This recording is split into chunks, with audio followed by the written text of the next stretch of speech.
ಯಾರೆಲ್ಲ ದಾಳಿಂಬೆ ಬೆಳೀತಾ ಇದ್ದೀರಾ ಯಾವುದೇ ಕಾರಣಕ್ಕೂ ಈ ತಪ್ಪು ಮಾಡೋಕ್ಕೆ ಹೋಗಬೇಡಿ ರೈತರು ಯಾರೂ. ಬಟ್ ಇಲ್ಲಿ ನೋಡ್ತಿರ್ಬೋದು ಈ ಗಿಡ ಎಷ್ಟು ಡ್ರೈ ಆಗಿದೆ ಅಂತ. ಮಿನಿಮಮ್ ಇಷ್ಟು ಡ್ರೈ ಆಗಿದ್ರೆ ಮಾತ್ರನೇ ನೀವು ಕ್ರಾಪ್ ಕಟಿಂಗ್ ಹೋಗಿ.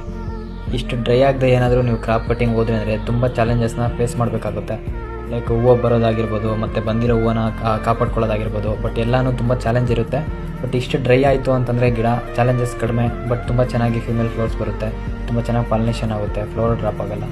ಈ ರೀತಿಯಾಗಿರೋ ಗಿಡನ ನಾವು ಕೇವಲ 11 ದಿವಸದಲ್ಲಿ ಈ ರೀತಿ ಡ್ರೈ ಮಾಡಿಕೊಂಡು ನಾವು ಕ್ರಾಪ್ ಕಟಿಂಗ್ ತೊಗೋತಾ ಇದ್ವಿ. ಲೈಕ್ ಕ್ರಾಪ್ ಕಟಿಂಗ್ ತೊಗೊಳೋದಕ್ಕೆ ನಾವು ಒಂದು 3 ಸ್ಪ್ರೇ ಮಾಡ್ಕೊಂಡಿದ್ವಿ. ಲೈಕ್ ಆ 3 ಸ್ಪ್ರೇನು ಏನೇನು ಅಂತ ನನಗೆ DM ಮಾಡಿ ಡೈರೆಕ್ಟಾಗಿ ನಾನು ಡ್ರೈ ಆಗೋದಕ್ಕೆ ಏನು ಅಂತ ನಾನು ನಿಮಗೆ ಕಳಿಸ್ಕೊಡ್ತೀನಿ.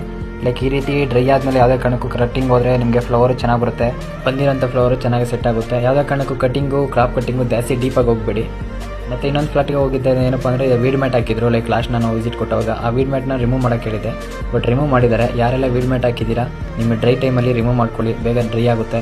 ರೆಸ್ಟ್ ಪೀರಿಯಡಲ್ಲಿ ವೀಡ್ ಮ್ಯಾಟ್ ರಿಮೂವ್ ಮಾಡೋದ್ರಿಂದ ತುಂಬ ಅಡ್ವಾಂಟೇಜಸ್ ಇದೆ ನಿಮ್ಮ ಪೊಮೊಗ್ರಾನೇಟ್ಗೆ. ಲೈಕ್ ಯಾವುದೇ ಕಾರಣಕ್ಕೂ ನಿಮಗೆ ನೆಮಟೋಡ್ಸ್ ಅನ್ನೋದು ಡೆವಲಪ್ ಆಗಲ್ಲ. ಈ ಥರ ತೆಗೆದ್ರೆ ಈ ಥರ ವಿಲ್ಟ್ ಇರೋ ಗಿಡಗಳಿಗೆ ಸ್ವಲ್ಪ ಟ್ರಂಚ್ ಮಾಡ್ಕೊಳ್ಳಿ. ಲೈಕ್ ಬೆಡ್ನ ಕಟ್ ಮಾಡಿ ಗಿಡದಿಂದ ಇನ್ನೊಂದು ಗಿಡಕ್ಕೆ ಸ್ಪ್ರೆಡ್ ಆಗಿದ್ರೆ ಅಲ್ಲೇ ಅವಾಯ್ಡ್ ಆಗುತ್ತೆ. ಬಟ್ ಕಂಪ್ಲೀಟ್ ನಾವು ಸ್ಟಾಪ್ ಮಾಡೋದಕ್ಕಾಗಲ್ಲ, ಅಟ್ಲೀಸ್ಟ್ ಅವಾಯ್ಡ್ ಮಾಡ್ಕೋಬೋದು. ಇಲ್ಲಿ ಒಬ್ಬ ಫಾರ್ಮರ್ ಹೇಳಿದ್ದೆ, ಬಟ್ ತುಂಬ ಚೆನ್ನಾಗಿ ಫಾಲೋ ಅಪ್ ಮಾಡಿದ್ದಾರೆ. ತುಂಬ ಖುಷಿ ಆಯಿತು ತೋಟ ನೋಡಿ.